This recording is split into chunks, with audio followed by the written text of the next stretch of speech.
Don't think, don't analyze, don't search for meaning, just choose. Before you appears a simple image in your mind, a set of keys. They are different in shape, weight, material, age. Some look ancient, worn by time. Others look modern, precise, almost cold. One of them pulls your attention without explanation. That attraction is not random. It never is. Alan Watts often reminded us that the mind does not begin with thought. Thought comes later. Long before logic, there is intuition, the silent intelligence that knows without explaining itself. This test does not ask you who you want to be. It reveals who you are becoming beneath language, beneath identity, beneath the stories you repeat about yourself. So pause for a moment. Imagine 4 keys in front of you. Do not ask what they open. Do not imagine their value. Do not judge their beauty. Just notice which one you feel drawn to. The key you choose reflects how you relate to control, freedom, fear, and trust. A key is never just an object. It is a symbol of access, of permission, of boundaries between what is hidden and what is revealed. Some people are drawn to keys because they believe life is a series of locked doors waiting for the correct action.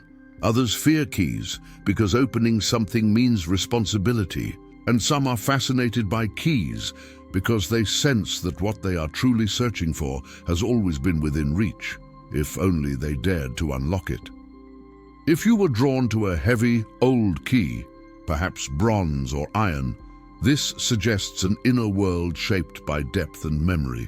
You carry a strong relationship with the past, not necessarily as nostalgia, but as gravity. You instinctively respect what has endured. You sense that meaning is not invented but discovered, slowly, patiently. You are not rushed by modern urgency. You feel that some truths should not be forced open, they must be earned. This often appears in people who feel older than their age. Not tired, just anchored. You may struggle at times with change, not because you fear it, but because you feel responsible for preserving what matters. Your challenge is not strength. It is permission to let go without guilt. If you were drawn to a sleek, modern key, clean lines, polished steel, your inner world is oriented toward clarity and efficiency. You believe problems exist to be solved. You are uncomfortable with ambiguity. You trust systems, structure, and progress. You feel safe when life is organized and dangerous when it becomes too fluid. This does not mean you are shallow. It means your mind seeks order as a form of peace. But here is the tension. Life does not unlock itself through control alone. The more tightly you grip the key, the harder the door resists. Your lesson is surrender, not weakness, but intelligent release. If you were drawn to an ornate or decorative key, one with symbols, curves, or unusual details, your inner world is symbolic by nature. You sense that reality is layered, poetic, and alive with hidden meaning. You do not experience life as linear. You experience it as myth. You are sensitive to moods, signs, and subtle shifts in energy. This sensitivity is a gift, but it carries a cost. You may feel misunderstood or feel that others move too fast, too bluntly. Your task is grounding, to learn when a door needs contemplation and when it simply needs to be opened. And if you were drawn to a small, simple key, almost insignificant, your inner world values humility and quiet access. You intuitively understand that the most important doors are not dramatic. They are subtle. You do not seek domination over life. You seek alignment with it. People like this often underestimate themselves. They forget that small keys can open enormous doors. Your work is confidence, not ego, but trust in your own impact. Alan Watts would say that the key you chose does not reveal a fixed identity. It reveals a relationship between you and existence itself, between effort and flow, between fear and curiosity. And this is only the beginning. In the next stage, the question will no longer be which key you chose, but why certain doors feel forbidden to you at all. Before moving on, take a moment. Comment this sentence below. exactly as it is, and notice how it feels to write it. I trust the door that is opening for me. Don't explain it, don't justify it, just observe what stirs inside you when you do. Notice what happened after you chose, not the key itself, but the feeling that followed. Did you feel relief, curiosity, unease, a quiet sense of recognition? Alan Watts often pointed out that the mind loves symbols because symbols bypass argument. They slip past the guard at the gate, and once the symbol enters, it rearranges the room from the inside. The key you chose did not give you an answer. It exposed a posture, the way you stand before life when no one is watching. Now imagine something else. You are holding the key in your hand, but the door is not visible. This is where most people become uncomfortable. We are taught to believe that effort must always come with immediate direction. That action requires certainty. But psychologically, the deepest movements happen before the door appears. The key comes first. The readiness comes first. The willingness to open something unknown comes before the knowledge of what waits behind it. If this makes you uneasy, it reveals something important. Discomfort in the absence of clarity often signals a mind that has been trained to seek external permission, to wait for validation, to wait for signs. But the inner world does not operate on approval. It responds to attention. If you feel calm, holding the key without a door, it suggests trust, not optimism, trust. A quiet understanding that meaning unfolds through participation, not prediction. You are less interested in guarantees and more interested in alignment. This is rare, and it often develops through loss, disappointment, or the collapse of old beliefs. If you feel restless, impatient, or irritated, it does not mean weakness. It means your psyche is oriented toward outcomes. You want movement, results, proof. The shadow of this orientation is anxiety. The strength of it is momentum. Your task is not to slow down. It is to learn how to move without forcing the lock. Now imagine that the door appears. It is plain, almost unremarkable. This detail matters. The mind expects transformation to announce itself, dramatic thresholds, thunder, revelation, but inner change rarely looks impressive from the outside. The most important doors are quiet. They look ordinary. They hide in routines, conversations, choices that feel too small to matter. Many people walk past their own doors because they are waiting for something more cinematic. The question is not whether you have a key. The question is whether you recognize the door when it shows up disguised as normal life. Alan Watts would say that the ego wants achievement, while the soul wants participation. The ego asks, "What will I gain if I open this?" The soul asks, "What will I discover if I enter?" This is why some people remain stuck despite intelligence, discipline, and insight. They keep polishing the key instead of turning it. They keep preparing instead of participating. Preparation feels safe. Turning the key feels final. As you imagine the key entering the lock, notice your body's response. Do you tense? Do you hesitate? Do you feel a pull to step back or forward? That reaction reveals how you relate to endings, because every opening is also a closing. When a door opens, something behind you becomes inaccessible. Old identities, old excuses, old versions of yourself that were built around not knowing. This is why growth often feels like loss before it feels like freedom. If you hesitate at the moment of turning the key, it suggests loyalty to a former self, a version of you that kept you safe once, but now keeps you small. Letting go of that version can feel like betrayal, even when it is necessary. If you turn the key without hesitation, it suggests readiness, but also a potential blind spot. You may underestimate the weight of what you leave behind. Speed can bypass integration. Your challenge is presence. To feel the threshold, not rush through it. And if you feel nothing at all, that neutrality is not emptiness, it is detachment, a sign that you are observing your life rather than gripping it. This can be wisdom or avoidance, depending on whether it is rooted in awareness or numbness. Only you can tell the difference. In the next stage, the focus shifts, not to the door, not to what lies beyond it, but to a deeper question most people never ask. What part of you is afraid of being unlocked? Stay with that question. Don't answer it yet. Now we move past the object. The key is no longer in your hand. The door is no longer in front of you. What remains is the sensation that followed the opening. Alan Watts taught that the mind becomes trapped when it confuses symbols with reality.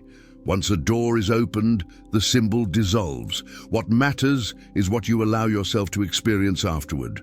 Most people never notice this stage because they rush to label what happened instead of feeling it. So pause again. What did the opening feel like? Relief suggests release, the end of inner resistance. Fear suggests exposure, the loss of familiar armor. Excitement suggests expansion, the ego sensing possibility.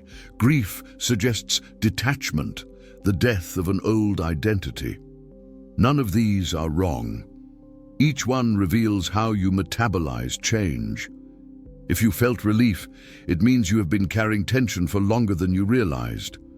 You adapted so well to limitation that it began to feel normal. The opening reveals how much effort you were spending simply to remain unchanged. Your nervous system recognizes freedom before your mind does. If you felt fear, it does not mean you are unprepared. It means you are honest. Fear arises when the mind realizes it can no longer hide behind roles, routines, or explanations. It is the fear of being seen by life itself. This fear is not a signal to stop. It is a signal that something real is happening. If you felt excitement, notice whether it is grounded or restless. Grounded excitement comes with presence. Restless excitement comes with fantasy. One leads to growth, the other leads to disappointment. The difference is subtle and entirely internal. And if you felt grief, you are touching something profound. Grief appears when the psyche recognizes that it cannot carry everything forward. Growth requires subtraction. You are not losing who you are. You are losing who you thought you had to be. Now observe something else. After the door opens, there is silence. No instruction, no applause, no authority telling you what to do next. This is where many people panic. We are conditioned to believe that transformation comes with guidance, but inner freedom comes with responsibility. There is no script beyond this point. The silence is not absence, it is space. Space for choice, space for authorship, space for alignment. Alan Watts would say that this silence is the sound of reality trusting you. If that idea feels heavy, it reveals how accustomed you are to external structure. If it feels peaceful, it reveals a readiness to live from inner authority. And if it feels confusing, it reveals a transition, the moment between dependence and self-trust. Notice whether you feel the urge to fill the silence. Distraction is often an attempt to close a door that opened too honestly. Busyness becomes a substitute lock. Noise becomes a substitute wall. But the psyche remembers. Once opened, something cannot be fully closed again. This is why people revisit the same insights over and over. They are not forgetful. They are avoiding integration. Integration is not understanding. Integration is behavior. It is how you speak when no one is watching, how you choose when the choice costs you comfort, how you respond when the old patterns offer safety again. This test does not end with a revelation. It ends with responsibility. Before moving forward, anchor this moment. Comment this sentence below, exactly as written. I am ready to live unlocked. Do not analyze it. Do not explain it. Just notice what shifts when you claim it. What happens after something opens is more important than the opening itself. Most people imagine transformation as a moment, a realization, a breakthrough, a single decision that changes everything. But Alan Watts warned against this illusion. Awakening is not an event. It is a way of relating to experience that must be lived, not remembered. So now the question shifts again. Not what did you unlock, but how do you move now that you are no longer locked? Freedom is subtle. It does not announce itself with fireworks. It often feels quieter than expected, less dramatic, almost ordinary. This is why many people unconsciously try to recreate the cage they just escaped. Familiar limits feel safer than unfamiliar openness. Notice whether part of you wants to return. Return to certainty, return to routine, return to the identity that required no risk. This impulse is not failure, it is conditioning. The mind has spent years learning how to survive within boundaries. When those boundaries dissolve, the nervous system may interpret freedom as danger. This is why people self-sabotage right after moments of clarity, not because they are weak, but because they are untrained in openness. Alan Watts would say that the ego does not fear imprisonment. It fears groundlessness. To live unlocked means to act without a rigid script, to respond instead of react, to allow life to move through you rather than trying to dominate it. This does not mean passivity. It means participation without resistance. Here is the quiet truth. You do not need to search for new doors. Life will present them naturally, through conversations, discomfort, invitations, endings, and moments where the old response no longer fits. When you are unlocked, you recognize these moments instantly, not intellectually, but somatically. You feel them in the body before the mind forms a story, and when you miss them, because you will, nothing is lost. An unlocked door does not disappear, it waits. This is the compassion built into existence itself. You are not late. You are not behind. You are not broken. You are learning how to live without the illusion of control. The key was never the object. The door was never the obstacle. The lock was the belief that you needed permission to be present in your own life. And now that belief has loosened, not shattered, not destroyed, loosened enough for choice to enter. Carry that awareness with you, not as an idea, not as a memory, but as a posture toward the next moment that asks something honest of you. That is where the real test continues, not on the screen, but in how you live when no one is guiding you. And that is exactly where Alan Watts would want to leave you.